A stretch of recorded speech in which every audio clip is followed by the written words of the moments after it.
ಜ್ಯೋತಿ 3 ಬಾರಿ ಬಂದು ಆಫ್ ಆಗುತ್ತಲ್ಲ, ಆ ಒಂದು ಪ್ರಕ್ರಿಯೆ ಯಾವ ತರ ನಡೆಯುತ್ತೆ? ಹೊನ್ನಂಬಲದಲ್ಲಿ ಅಲ್ಲಿ ಒಂದು ಪ್ಲಾಟ್ಫಾರ್ಮ್ ಮಾಡಿದ್ದಾರೆ. ಸುಮಾರು ಮೂಟೆಗಟ್ಟಲೆ ಅಲ್ಲಿ ಕರ್ಪೂರ ಇಟ್ಟಿರ್ತಾರೆ. ಅಲ್ಲಿ ಕರ್ಪೂರ ಅಣಿಸಿ ಈ ಕಡೆಯಿಂದ ಆ ಕಡೆಗೆ ಹಗ್ಗವನ್ನ ಕಟ್ಟಿ ಬಾಣ್ಲಿಲ್ ಹಾಕಿ ಬಿಡ್ತಾರೆ. ಅದು ಆ ಬಿಡ್ಬೇಕಾದ್ರೆ ಎಲ್ಲಿ ಮರ ಅಡ್ಡ ಬರ್ತದೆ ಅಲ್ಲಿ ಮುಚ್ಕೊಳ್ತದೆ. ಮರದಿಂದ ಆ ಕಡೆ ಬಂದಾಗ ಕಾಣಿಸುತ್ತೆ. ಅದು ಜ್ಯೋತಿ ಬಂದು ಹೋಗೋ ತರ ಕಾಣಿಸುತ್ತೆ. ಇಷ್ಟೇ ಅದು. ನಮಸ್ಕಾರ, ನಾನು ತೇಜ. ಬಿಗ್ ಅಪ್ಡೇಟ್ಗೆ ಸ್ವಾಗತ. ಗುರುಗಳ ನಮಸ್ತೆ. ನಮಸ್ಕಾರ. ಸ್ವಾಮಿಯೇ ಶರಣಮಯ್ಯಪ್ಪ. ಗುರುಗಳ, ನನ್ನ ಮೊದಲನೇ ಪ್ರಶ್ನೆ ನೇರವಾಗಿ ಜ್ಯೋತಿ ಬಗ್ಗೆ ಕೇಳ್ತೀನಿ. ಶಬರಿಮಲೆಯಲ್ಲಿ ಏನ್ ಜ್ಯೋತಿ ಬೆಳಗ್ತಾರಲ್ಲ, ಅದು ದೈವ ನಿರ್ಮಿತನ ಅಥವಾ ಮಾನವ ನಿರ್ಮಿತನ? ಇದು ಶಬರಿಮಲೆಯಲ್ಲಿ ಜ್ಯೋತಿ ಬರುವಂತದ್ದು. ಇದು ಹಿಂದೆ ನಾವು ಒಂದು ಪದ್ಧತಿ ಮಾಡಿ ಅದರ ಮೇಲೆ ನಂಬಿಕೆಯಾಗಿ ನಾವು ಅದು ದೈವ ನಿರ್ಮಿತಾನೆ ಅಂತೇಳಿ ನಾವು ನಂಬಿ ಬರ್ತಾ ಇದ್ದೋ. ಅದೇ ಮಧ್ಯದಲ್ಲಿ ಈಗ 1911ನೇ ಇಸ್ವಿನಲ್ಲಿ ಅಲ್ಲಿ ಒಂದು ದುರ್ಘಟನೆ ನಡೀತದೆ. ಆ ಪುಲಿಮೇಡ್ ಹತ್ತ ಜ್ಯೋತಿ ನೋಡಿಕ್ಕೆ ಹೋಗಿ ಅಲ್ಲಿ ಸುಮಾರು 100 ಜನ ಅಲ್ಲಿ ನೂಕುನುಗ್ಗಲಿನಲ್ಲಿ ಸತ್ತೋಗ್ತಾರೆ.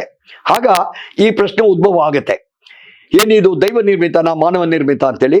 ಆಗ ಕೂಡ ನಾನು TV9ನಲ್ಲಿ ಇದ್ರ ಬಗ್ಗೆ ನಾನು ಸವಿಸ್ತರವಾಗಿ ಮಾತಾಡಿದ್ದೆ. ಇದು ದೈವ ನಿರ್ಮಿತ ಅಲ್ಲ, ಇದು ಮಾನವ ನಿರ್ಮಿತ. ಮಾನವ ನಿರ್ಮಿತ ಆದರೆ ಹೇಗೆ? ಇದು ಈ ಟ್ರೈಬಲ್ಸ್ ಕಾಡು ಜನರು ಆ ಪೊನ್ನಂಬಲ ಮೇಡ್ ಹತ್ರ ನಮಗೇನು ಜನವರಿ 14ನೇ ತಾರೀಕು ನಮ್ಮ ತಿರುವಾಭರಣ ಬಂದು ದೇವರಿಗೆ ಅಲಂಕಾರ ಮಾಡಿದಾಗ ಆ ಕಾಡು ಜನರು ಅಲ್ಲಿ ಬರೋದಕ್ಕೆ ಆಗೋದಿಲ್ಲ ಅಂತೇಳಿ ಅಲ್ಲಿಂದನೇ ಅವರು ಅಂದ್ರೆ ದೀಪಾರಾಧನೆ ಮಾಡ್ತಾ ಇದ್ರು. ಆ ದೀಪಾರಾಧನೆ ನಾವು ಜ್ಯೋತಿ ಅಂತೇಳಿ ನಂಬಿ ನಾವು ಅಲ್ಲಿ ಅಂದಿನವರೆಗೂ ಬರ್ತಾ ಇದ್ದೋ. ಅದು ಕಾಲಕ್ರಮೇಣ ಬಂತು. ಅದು ಒಂದು ದುರ್ಘಟನೆ ನಡೆದ ನಂತರ ಅದ್ರ ಬಗ್ಗೆ ಕೂಲಂಕುಷವಾಗಿ ವಿಚಾರಣೆ ಮಾಡಿದಾಗ ಇದು ದೈವ ನಿರ್ಮಿತ ಅಲ್ಲ, ಇದು ಮಾನವ ನಿರ್ಮಿತ. ಹೌದು, ಅದ್ರ ಬಗ್ಗೆ ಚರ್ಚೆ ಆದಾಗ ಅದು ಮಾನವ ನಿರ್ಮಿತ ಮಾಡಿದ್ದಾರೆ ಅನ್ನೋದಕ್ಕೆ ಪುರಾವೆಗಳು ಮತ್ತೆ ಅದಕ್ಕೆ ಏನೇನಿತ್ತು ಎಲ್ಲವನ್ನ ಮಾಡಿ ಆಗ ಕೋರ್ಟ್ನಲ್ಲಿ, ಕೇರಳ ಹೈಕೋರ್ಟ್ನಲ್ಲಿ ಅದು ವಿಚಾರ ಹೋದಾಗ ಕೋರ್ಟ್ನವರು ದೇವಸ್ಥಾನ ಬೋರ್ಡ್ಗೆ ಹೇಳ್ತಾರೆ, ನೀವು ಸತ್ಯವನ್ನ ಹೇಳಬೇಕು ಅಂತೇಳಿ.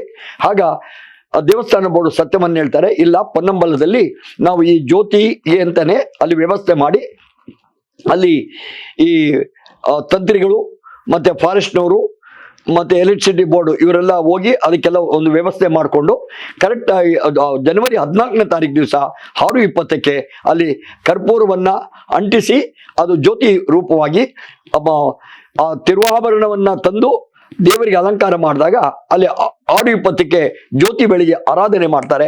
ಅದು ಜ್ಯೋತಿ ಆರಾಧನೆ ಅಂತೇಳಿ. ಈಗ ಅದ್ರ ಬಗ್ಗೆ ಯಾವುದು ಕಾಂಟ್ರವರ್ಸಿ ಇಲ್ಲ. ಅದು ಜನ ನಂಬ್ಕೊಂಡಿದ್ದಾರೆ.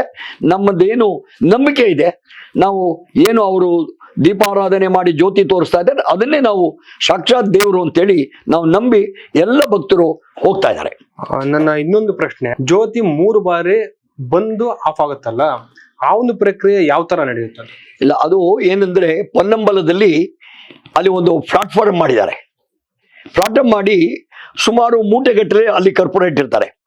ಶಬರಿಮಲೆ ದೇವಸ್ಥಾನಕ್ಕೂ ಮತ್ತೆ ಪೊನ್ನಂಬಲಕ್ಕೂ ಸುಮಾರು 6 ಕಿಲೋಮೀಟರ್ ಅದು ಡಿಸ್ಟೆನ್ಸ್ ಇದೆ, ಅದರ ಅಂತರ ಇದೆ.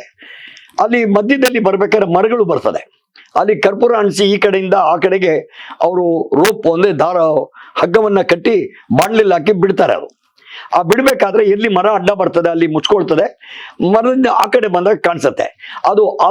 ಅದುವಾಗಿ ಅದು ಜ್ಯೋತಿ ಬಂದು ಹೋಗೋ ತರ ಕಾಣಿಸುತ್ತೆ. ಇಷ್ಟೇ ಅದು, ಬೇರೆ ಇನ್ನೇನು ಅದರಲ್ಲಿ ವಿಶೇಷ ಇಲ್ಲ.